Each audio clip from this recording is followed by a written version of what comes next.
Go.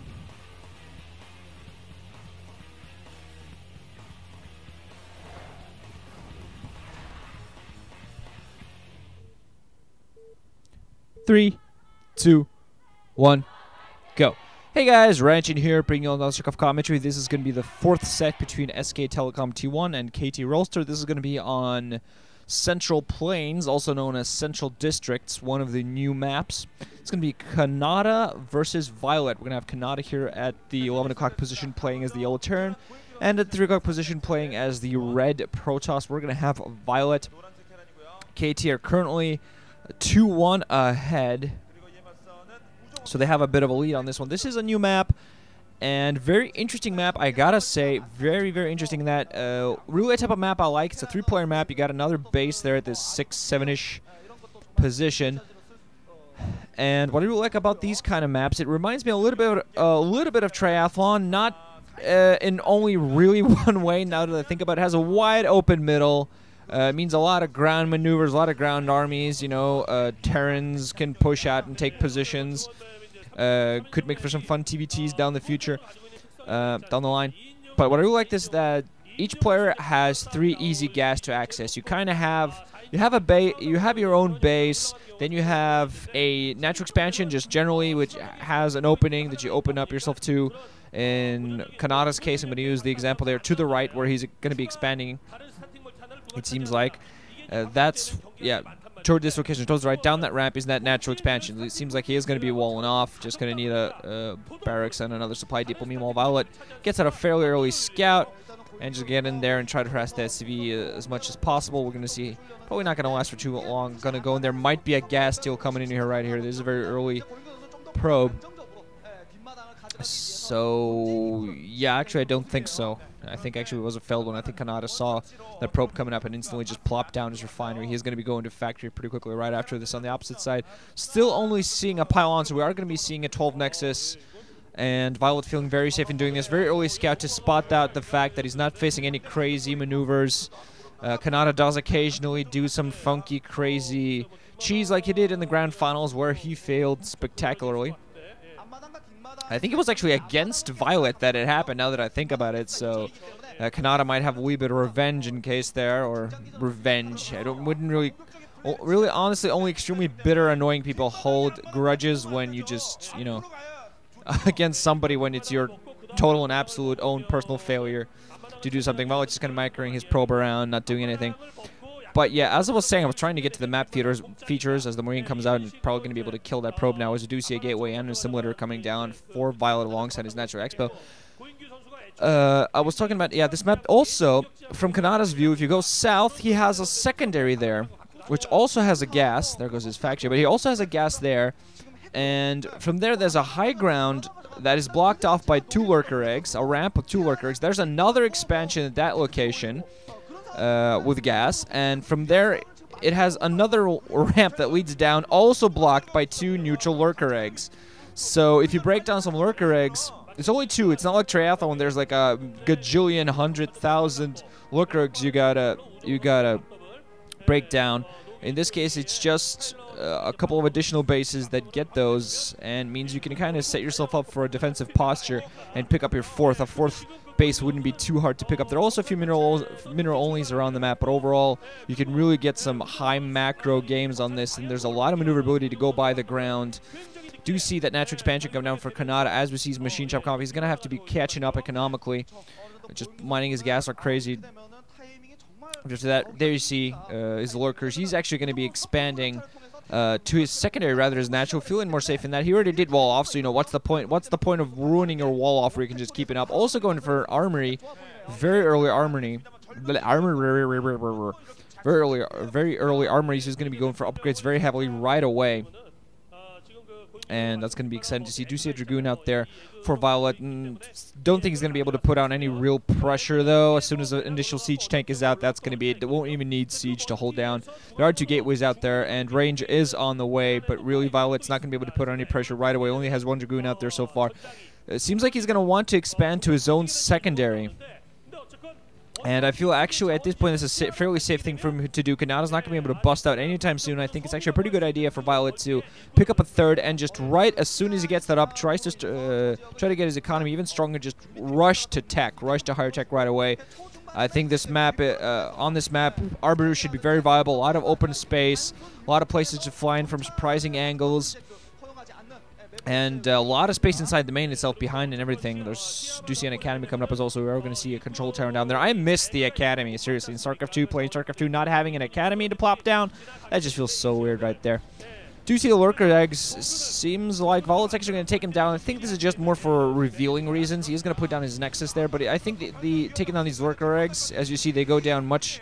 Doesn't take an age to take him down. Also, actually going to go and try to pick off one of the lurker eggs. To access that secondary of Violet's, but yeah, it looks like he's just going to completely clear up the position for himself.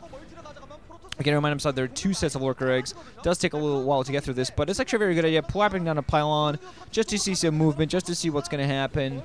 But overall, he's setting himself up for a long macro game here. Very smart play from Violet, I feel. Going for this heavy macro is still a very good idea. I think Canata actually spotted the fact that the eggs down below were being attacked with SCV, doing the same thing as his opponent, clearing himself up. He's going to be sitting on these 2 bases a little bit. Actually, rather than break down as well, is actually going to expand here to that 3rd base. All the way to that 3rd base. It is a bit of a funky move. Actually, I'm not quite sure if Canata knows about this. Actually, yeah, I'm pretty sure he does. Just can't. Doesn't have CGH. Probably can't range that Dragoon as of yet. Dragoon will at least get 1 lurker leg down. Might start focusing down the other. We're going to see if he does that or not. But so far, both players just playing very passively, very defensively, and not going to be seeing any heavy maneuvers going on. Another probe coming out just to the Nexus is come down. That's the secondary W do. Oh my God! Thank you for showing the maps. Oh my God, this was never done before in the old Pro League. Come on, scribble something. Scribble around the map. Come on, write something funny. Make a face. Make a smiley face. Okay, man. Anyway, there's like a gigantic S in the middle of it that I have no idea what really stands for.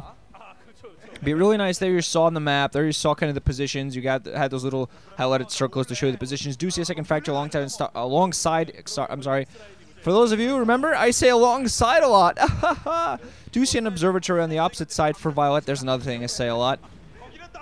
And Violet's actually going around clearing up all the eggs. He wants to have ground access to everything across the map. Going very Dragoon heavy to start this off early. Mostly for pressuring purposes and just be able to go around and do this as well. Doesn't have many Zealots at all, but we're going to be seeing whether does transition to Arbiters or not. Heavy Goon, this is something we see Stork do. This is very Stork play. And Violet, I've seen, he's not really a standard. He's a very strong player, but he's not really altogether too standard all the time either. He can play standard, but you know, with slight deviations, he tends to play very well. Do see a second armory for Canata on the opposite side. So he's going to be going for those dual armories, try to upgrade as fast as possible, and that is often a weakness for Protoss. Canata actually is going to pick up a base all the way down there at the 6, rather than pick up his 3rd off his secondary there at the upper right-hand position, where you know he might feel his opponent will find a natural target. He's just trying to split himself up, pick up a 4th base already. He's trying to stay ahead of Canata. Both players just macroing up like crazy, and yeah, as I was saying, that dual armory build. One of the reasons it's so effective is simply because Protoss players often don't get their forge until very late. So yeah, maybe the Protoss player will have a sort of a tech advantage. We'll have some Arbiters out there. We'll be able to get some nice stasis off. A nice stasis off here and there. Might be do a lot of things. But the problem is that when a Protoss has weapons 1 and armor 0 upgrades, when a Terran player busts in with 2-1 or 2-2 upgrades, that Protoss player just melts. Siege tanks with weapons 2 upgrades against a Protoss with no armor. Protoss with no armor upgrades. The Protoss, no matter what unit it is, just melts like crazy. The Zealots just can't run in fast enough. The Dragoons get melted from range. Nothing happens. The Arbiters and the tech advantage that the Protoss players might have, and the superior numbers that the Protoss might have, just don't help at all in any shape, way, or form. Do see quite a few gateways out there. Do see tech going up there. Arbiter. I find that carriers would probably be a lot more problematic for this map. Way too much open ground, way too much area for the carrier to get caught in. Not really many space for them to micro around, except maybe around the map locations, like at the north, the southwest. But if they ever need to maneuver across the middle, they could just be caught out in the open and completely raped. Two Dragoons getting caught there by vultures. One of them taken down. Vultures are going around, planning down maps. Canata obviously A long-time player, been at it for a long time, but also probably taken some cues from the young guns. Fantasy's shown that, you know, mixing in good play has shown, good players have shown that mixing in a little bit of ultra play here and there is always good. Seriously, just looking at all the units at BroodWar, I just find myself remembering how much I miss them. I mean, sure, the dropship is now a healer, and that's kind of cool, but other than that, there seems like there's going to be a drop coming in, actually, to this map location, just to take up the hard gun so you can excuse me, people, just so those siege tanks can just siege around. The dropship is going to hang around there and pick them up in case it ever becomes necessary. And you do see that the entrance to this 6 o'clock base is open on both sides. So those vultures could just... Oh, never mind. It's not. I thought it was, but Shadow was just hiding it from me. Vulture's going to start attacking it. It's going to take them not too long to actually get up there. Seems like the dropship's also thinking along the same lines. One of the eggs on the opposite side is going down. So I think the vultures actually might be able to get in there. Let's see, a few more eggs, and they'll give it to get in there. Dropship coming in as well. There are 3 Dragoons alongside a shuttle. And there were Zealots streaming in, but still with no speed. So Violet, at this point, I still don't think he wants any frontal engagements. Has a second Stargate coming up. Has Forge up. Is working on his own upgrades as well. He's going to be a little behind in those, I find. But you do see often pro supporters, you have one single Forge. Just at least try to catch up in... weapons upgrades just to help him out. But yeah, he's going to need speed on those Zealots. He's going to need upgrades on those Zealots. He's going to need Zealot bombs, especially. And he's going to need those Arbiters in game to take on... Canata. Oh my god, look at all those supply depots. Look at all those. Supply depots look so small in StarCraft 2. So small. And they shrink. They're never in the way anymore. That, I must admit, is a pretty nifty implemented feature. I do admit that. I'm not saying StarCraft 2 is not a bad game, it's just different. So let's see, it's going to be a few a little Zealot drop here inside this 9 o'clock base, I'm sorry. There's a Dark Templar alongside there, so that base is going to be shut down for now until Canata can get something going. He's going to need a Science Vessel in there. Dragoons also coming in from the ground just to open themselves up for a bit. These DT and these Zealots are going to be able to get at least a little bit of something done, probably not too much overall, but trying to go around, trying to get some kills. I don't think too much in the way of SCVs was taken down. DT just going to go in there on the ramp, trying to get a few kills down, but nice blockade there by the siege tanks. And units just blocking that off. Supply depot going to go down, but that DT isn't in there anymore, so that's not going to be too much of a factor. Coach just happened to be looking straight at the camera when that camera was in his face. That was kind of creepy. But nice bit of harassment there from Violet, pulling out, you know, just to make sure he doesn't get caught in there. Is pulling out. Now he has to face his own harassment here at the second position. Dragoons coming in, and he's also kind of trying to knock on Kanata's front door at his natural, which he actually hasn't put up yet. Canata just still sticking to his 3 base, and I think he's fine in that.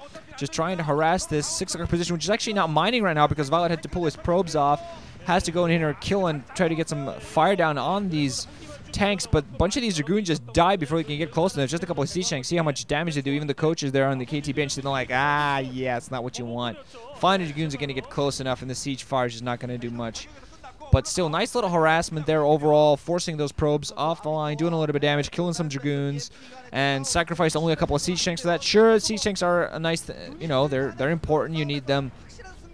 But still, nice little counter harass, forcing Violet to completely back off, forcing him away from his natural expo so he can pick it up for himself later on if he needs it. He is completely opening himself. I do believe he's actually started mining there and picked up a base at that location. Violet, meanwhile, is finally picking up the base at the upper right hand. That 1 o'clock position seems like he's finally going to want to come up. Arbiters are out there. Zealots with speed. Mining also here at this mineral only at the bottom right hand position. Another drop at the 6 o'clock. That's really not going to do too much. There are a couple of siege tanks just sitting around, which could do a lot of poking in there. I think that dropship might have not dropped much at all. Actually, these siege tanks will go down. But Canata trying to do a little bit of harassment, but I'm just worried for him in that. I think Violet might just be out-macroing him. He seems to have bases everywhere. He seems to get a lot out there, and he's trying to continue doing these little harassments, although he's just trying to consolidate a big enough army to go for a push, because you really don't want to kind of barrel in. Thinking of a recall! Recall does work. Arbiter does sacrifice stuff. Oh, man! Oh, beautiful mining placement by Canata. Half that recall. All the Dragoons in that recall get killed, and you needed those Dragoons to help out. These Zealots going to be able to maybe get a single supply depot. Probably, no, not even a single supply depot. Wasted recall. That's a dead Arbiter, bunch of dead Dragoons, bunch of dead Zealots. And that's a bit of a waste. A lot of gateway, so he's still going to be able to pump out units like crazy. I think he's also... He has dots there at the upper right hand. He is thinking of picking that up once the opportunity presents itself. Canata on 4 bases. Violet currently on 1, 2, 3, 4, 5, 6. Working.